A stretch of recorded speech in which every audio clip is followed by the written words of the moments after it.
Hello नमस्कार आप सभी लोगों को। तो मैथमेटिकल अंडरस्टैंडिंग सीरीज में आपका स्वागत है। आज क्या है कि हम लोग समझेंगे square root of any value कभी नेगेटिव नहीं हो सकती है, हमेशा पॉजिटिव होता है। आज इस वीडियो के बाद रूट 9 को आप लोग प्लस माइनस से लिखना बंद कर देंगे, वो सिर्फ +3 ही होता है। ठीक, और ऐसा मैं क्यों बोल रहा हूँ, इसके पीछे मैं दो बहुत ही सॉलिड रीजन देना चाहूँगा अभी मैं, जिससे बात आसानी से समझ में आ जाए। तो पहला हम लोग रीजन ये दे सकते हैं कि अगर मैं दो रियल नंबर को मैं ऐड कर रहा हूं तो हमें एक यूनिक रियल नंबर मिलना चाहिए। अगर दो रियल नंबर को हम ऐड करें तो हमें एक यूनिक रियल नंबर मिलना चाहिए, ये बात तो पता ही है। अगर यहाँ पे क्या है, अगर मैं √9 और प्लस में √9 करता हूँ मैं, तो हमें एक यूनिक रियल नंबर मिलना चाहिए। अगर क्या है, इन दोनों की अगर मैं पॉजिटिव वैल्यू को एक्सेप्ट करता हूँ, यानी मैं क्या ले लूँ 3 + 3, तो कितना आएगा हमारा ये 6। अगर मैं दोनों की नेगेटिव वैल्यू को एक्सेप्ट करता हूं, अगर हम +3 बोल रहे हैं, तो उस कंडीशन में क्या आएगा -3 कितना हो जाएगा, ये माइनस का 6। अगर मैं एक की पॉजिटिव वैल्यू और दूसरे की नेगेटिव वैल्यू एक्सेप्ट करता हूं, आंसर क्या आएगा, 0 आएगा। तो एक ही कैलकुलेशन से या दो रियल नंबर को हम ऐड कर रहे हैं तो 3 पॉसिबिलिटी कैसे बन सकती है, पहली बात तो इसलिए क्या है कि मैथमेटिशियन ने इसकी जो नेगेटिव वैल्यू उसको रिजेक्ट कर चुके हैं ये। ठीक, इसकी वैल्यू कभी नेगेटिव नहीं होती है। पहला रीज़न तो ये हो गया, क्योंकि अगर हम नेगेटिव वैल्यू एक्सेप्ट करेंगे दो रियल नंबर को ऐड करने से हमको रियल नंबर नहीं मिलेगा, एक यूनिक रियल नंबर नहीं मिलेगा। ठीक, तो मैथमेटिशियन ने क्या किया, इसको रिजेक्ट कर दिया। तो पहला रीज़न तो ये हो गया। ठीक, अब हम समझते हैं दूसरा रीज़न क्या है ना।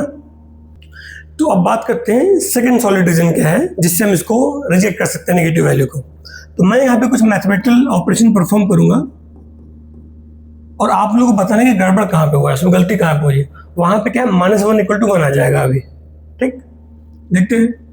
मैंने 1 = 1 लिख दिया, कोई प्रॉब्लम।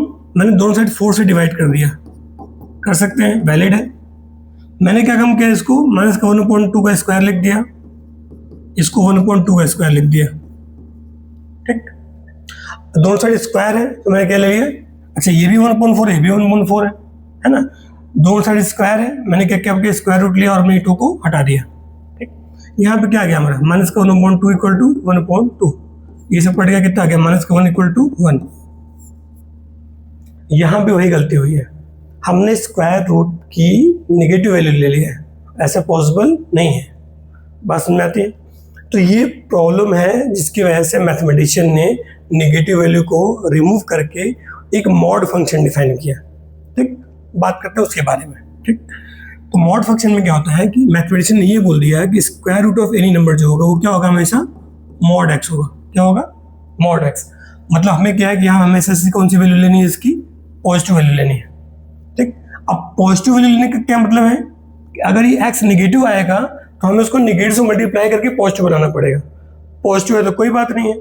इसलिए क्या होता है कि हम जो मॉड फंक्शन होता है इसको हम ऐसे लिखते हैं, इसकी वैल्यू क्या होगी, x होगी कब, इसकी वैल्यू क्या होगी, x तब होगी अगर हमारा x क्या है, > 0 है।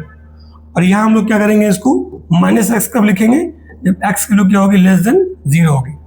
अब यहाँ पे x की वैल्यू 0 है तो नेगेटिव पहले से है, तो नेगेटिव क्या बन जाएगा, पॉजिटिव बन जाएगा। तो मॉड में हमेशा क्या आएगा, पॉजिटिव आएगा।